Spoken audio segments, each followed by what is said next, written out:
ہر ایک گلائڈر اتنا بڑا تھا کہ اس میں 25 اور اس سے بھی کچھ زیادہ فوجی بیٹھ سکتے تھے۔ انہیں فضا میں لے جانے کے لیے دکوٹا طیارے استعمال کیے گئے تھے۔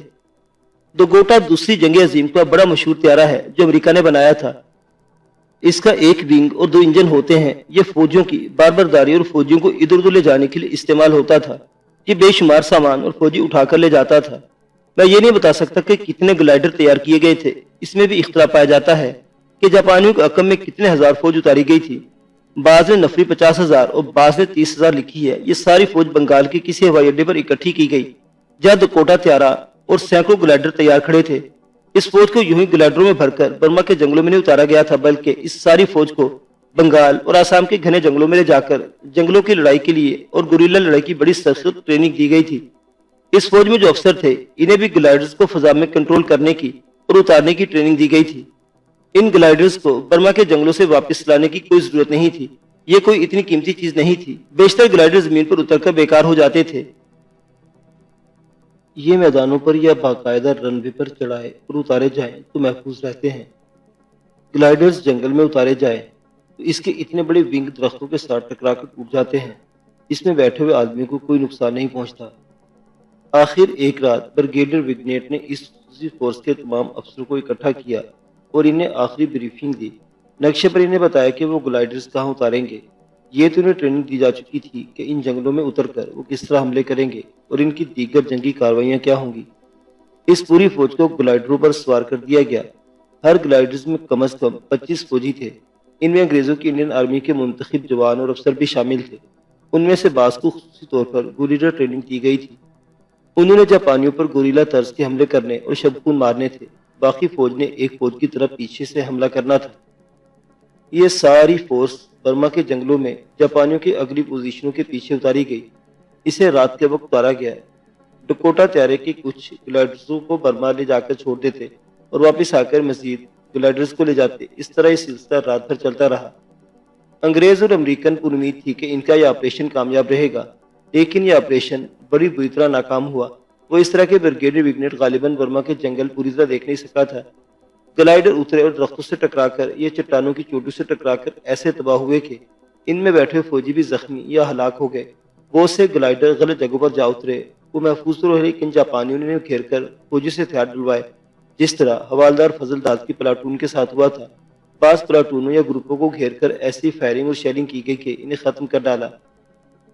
یہ برما فرنٹ کی سب سے بڑی ٹریجڈی تھی، لیکن انگریزوں نے حوصلہ قائم رکھا اور آخر جاپانی پستہ ہونے لگے۔ لیکن انگریزوں اور امریکیوں کو اس کی بہت بڑی قیمت ادا کرنا پڑی۔ بریگیڈیئر وگنیٹ کو اپنے آپریشن کی اس ناکامی پر بہت ہی دکھ تھا۔ انہی دنوں اسے ترقی دے کر میجر جنرل بنا دیا گیا۔ وہ عہدے کا نہیں بلکہ فتح کا خواہش مند تھا۔ اس نے ایک اور گوریلا فوج تیار کی اور خود اس کے ساتھ برما کے جنگلوں میں گیا۔ اس نے جاپانیوں کے پاؤں اکھیڑ دیے لیکن وہیں مارا گیا۔ میں نے پہلے یہودیوں کا ذکر کیا ہے۔ یہودی مجھے وگنیٹ کے سلسلے میں یاد آ گئے ہیں۔ پہلی جنگ عظیم میں وگنیٹ کیپٹن ہو گیا تھا اور انہی دنوں وہ گوریلا جنگ کا ماہر تسلیم کیا گیا تھا۔ پہلی جنگ عظیم کے فوراً بعد انگریزوں نے یہودیوں کی جنگی خدمات کا صلہ دینے کے لیے ان سے وعدہ کیا کہ وہ فلسطین کو ان کا وطن بنائیں گے۔ سن 1902 میں برطانیہ کے سیکرٹری نوآبادیات چیمبرلین نے افریقہ کے ملک یوگنڈا کا تمام علاقہ یہودیوں کو بطور تحفہ پیش کیا اور کہا تھا کہ اسے اسرائیل بنا لے، لیکن یہودیوں نے بلکہ صہیونیوں نے یوگنڈا کو پسند نہ کیا اور کہا انہیں فلسطین چاہیے۔ صہیونیوں نے فلسطین میں اراضی خریدنی شروع کر دی اور وہاں زرعی فارم بنا لیے۔ یہ ایک بہانہ تھا فلسطین میں آباد ہونے کا۔ یہ داستان بڑی لمبی ہے، میں اختصار سے سناؤں گا۔ یہودی اپنے صہیونی تنظیم کے تحت فلسطین میں داخل ہوتے رہے اور وہاں آباد ہوتے چلے گئے۔ انگریزوں نے کیپٹن وگنیٹ کو فلسطین میں اس مقصد کے لیے بھیجا کہ وہ صہیونیوں کو گوریلا جنگ کی ٹریننگ دے اور انہیں اس قابل بنا دے کہ وہ اپنے زور بازو سے وہاں اپنی حکومت قائم کر لیں اور انگریز پس منظر میں ہی رہے۔ وگنیٹ نے ان یہودیوں کو ایسی ٹریننگ دی کہ انہیں دنیا کے معنی میں گوریلا بنا ڈالا۔ اسرائیل کا مشہور جنرل موشے دایان، جو سن 1967 کی عرب اسرائیل جنگ میں اپنی فوج کا کمانڈر ان چیف تھا اور بعد میں وزیر دفاع بن گیا تھا، بڑے فخر سے کہا کرتا تھا کہ میں وگنیٹ کا شاگرد ہوں اور اسے اپنا پیر و مرشد مانتا ہوں۔ اس نے یہ بھی کہا تھا کہ ہر اسرائیلی سپاہی وگنیٹ کا شاگرد ہے، اس نے ہمیں فتح کا راستہ دکھایا تھا۔ یہ تھا وگنیٹ جس نے انگریزوں کی اور اسرائیل کی تاریخ میں بڑا اونچا مقام پیدا کیا۔ اس نے برما فرنٹ پر 30 سے 50 ہزار تک فوج مروا ڈالی اور نہ جانے کتنے گلائڈرز تباہ کرا دیے، لیکن انگریز جاپانیوں کو پسپائی کا انگریز جاپانیوں کی پسپائی کا صحرا وگنیٹ کے سر باندھتے ہیں کیونکہ اس نے اپنی غلطیوں کا کفارہ اپنی جان دے کر ادا کیا تھا۔ حوالدار فضل دار وگنیٹ کے آپریشن کا ہی مارا ہوا تھا اور ابھی تک برما کے جنگلوں میں بھٹکتا پھر رہا تھا۔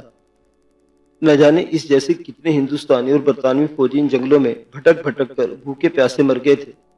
یہاں میں سامعین کی دلچسپی کے لیے ایک اضافہ کرنا چاہتا ہوں۔ مشرقی پاکستان میں جسے مکتی باہنی کہا گیا تھا، دراصل انڈین آرمی کی کمانڈو اور گوریلا فورس تھی۔ ایوب خان مرحوم نے اپنے دور حکومت میں اس کی تعداد 30,000 بتائی۔ سن 1971 میں یہ تعداد 80,000 ہو گئی تھی۔ وہ جنگلوں اور ندی نالوں کا علاقہ ہے۔ انڈین آرمی کی اس فورس کو گوریلا ٹریننگ اور جنگل کی لڑائی کی ٹریننگ اسرائیلیوں نے دی تھی اور اس کا ایک ماہر اسرائیلی جنرل جیکب انڈین آرمی کی ایسٹرن کمانڈر میں موجود تھا۔ فضل داد کا مسئلہ صرف یہی تھا کہ وہ ان جنگلوں سے زندہ نکل کر پیچھے پہنچ جائے، بلکہ وہ ایک اور مصیبت میں گرفتار ہوا تھا۔ اس وقت برما اور ہندوستان کی سرحد کے ساتھ ساتھ مشمال کی طرف چھوٹا سا علاقہ تھا جسے قدیم جنگلی قبائل آباد تھے۔ ان کی زندگی اور رسم و رواج افریقہ کے حبشیوں سے ملتے جلتے تھے۔ وہ انسانی جانوں کی قربانی اپنے دیوتا کے حضور پیش کرتے تھے اور وہ انسانی کھوپڑی کو بہترین تحفہ سمجھتے تھے۔ فضل داد ایک آسامی عورت کے ساتھ ان کے ہاتھ چڑھ گیا تھا۔